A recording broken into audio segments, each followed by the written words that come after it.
Raspberry, rasgulla, jalebi, जेरी कसलाई मनपर्छ हौ।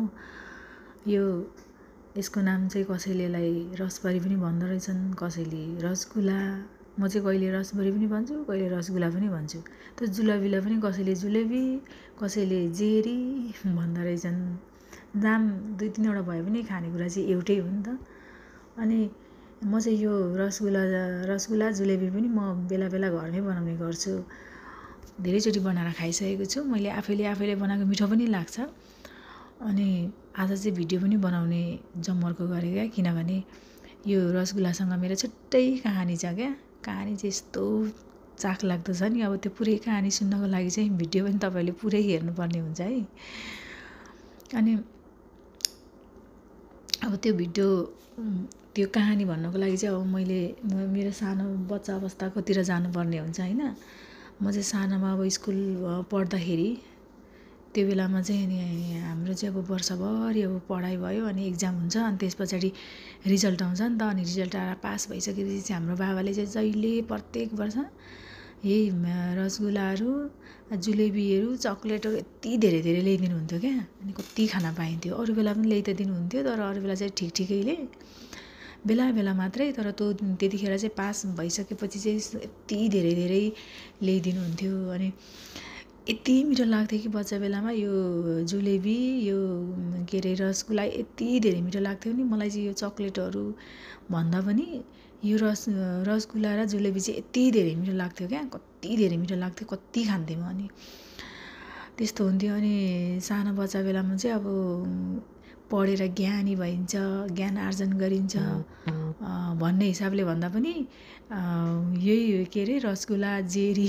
जुलेबी खान पाइन्छ भनेर नै वर्षभरि यति धेरै मेहनत गरेर पढिन्थ्यो। पास भयो भने मात्रै खान पाइन्छ भन्ने हुन्थ्यो नि त। मजाले कति धेरै धेरै खान पाइन्छ भन्ने हुन्थ्यो।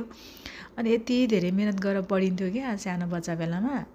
के अरे अब ज्ञान आर्जन गर्ने हिसाबले भन्दा पनि त्यही रसगुल्ला, जेरीहरू खान पाइन्छ भन्ने हिसाबले वर्षभरि जसरी पनि मैले पास गर्नै पर्छ, त्यो जेरी, त्यो रसगुल्ला खानको लागि भन्ने हिसाबले पढ्ने गर्थेँ म चाहिँ। अरू चाहिँ कसरी पढ्थ्यो भाइ बहिनीहरू, म चाहिँ त्यस्तो हिसाबले पढ्थेँ क्या। अनि पास भइसकेपछि साँच्चै नै ल्याइ पनि दिनुहुन्थ्यो, प्रत्येक वर्ष ल्याइदिनुहुन्थ्यो। यसरी नै बाल्यकाल बित्यो। अब यो पढाइ र यो रसगुल्लासँग सम्बन्धी हुँदै हुँदै अब ठुलो भइयो। ठुलो भइसकेपछि कलेज जान थाल्यो। अनि कलेजमा पनि अब पास भएपछि, कलेज लेभलमा पुगेपछि त अब ठुलै भइयो नि त। त्यतिखेर पनि अब पास भएपछि बाबाले फेरि त्यस्तै नै ल्याइदिनुहुन्थ्यो क्या, पहिल्यै जस्तो गरेर। अनि ठुलो भएपछि त अब एक्लै हिँड्न पनि थालियो होइन। अनि बजारहरू पनि जान थालियो। त्यस्तै सिलसिलामा एक दिन म दिदीसँग बजार गएँ। हटिया खोइ के हो बजार हो, त्यस्तैमा गएँ।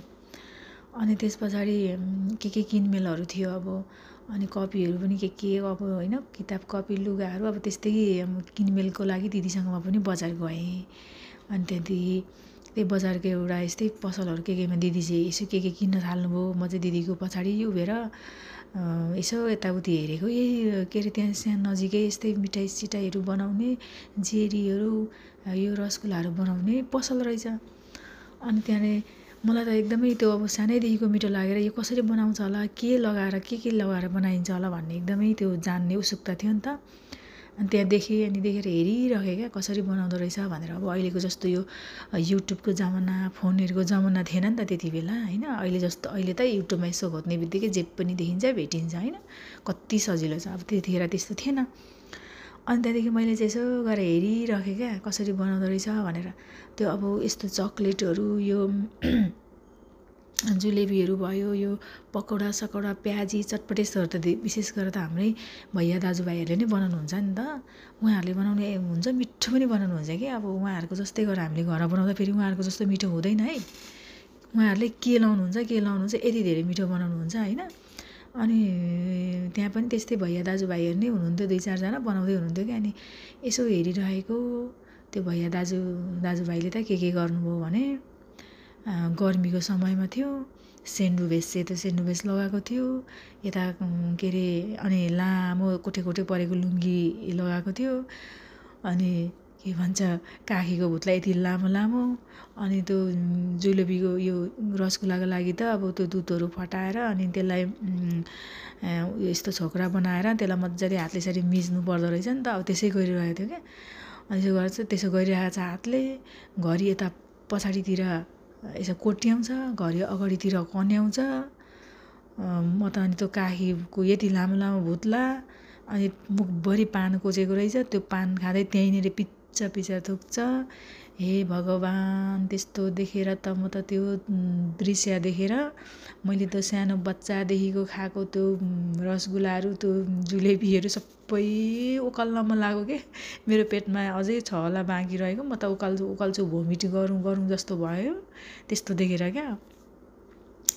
अनि त्यहाँदेखि घरि अगाडि कोट्याउने, घरि पछाडि कन्याउने, यति लामो लामो भुत्लाहरू देखाएर पिच्चा पिच्चा थुक्दै गरेको त्यो देखिसकेपछि त मैले कसरी खाएछु नि भन्ने भयो मलाई त।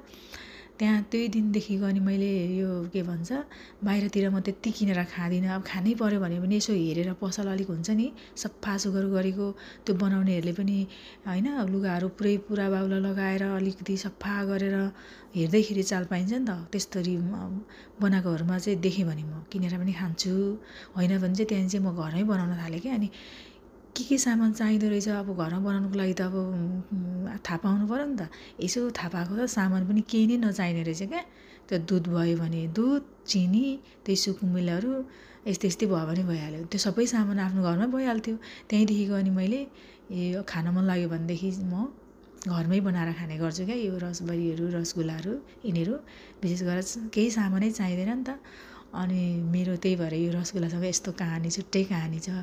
तर घरमा बनाएको अब हाम्रो भैया दाजुहरूले बनाउनु भएको जस्तो मिठो त हुँदैन, रै पनि त्यति धेरै मिठो नभए पनि मलाई चाहिँ ठिकै लाग्छ क्या। अब आफ्नो खानु मन लागेको धित मर्छ, आफ्नो हातले बनाएको सफा सुग्घर गरेर होइन बनाएको आफूलाई त्यो मनमा उयो हुन्छ नि त, त्यस्तो दिगदिगहरू हुँदैन नि त।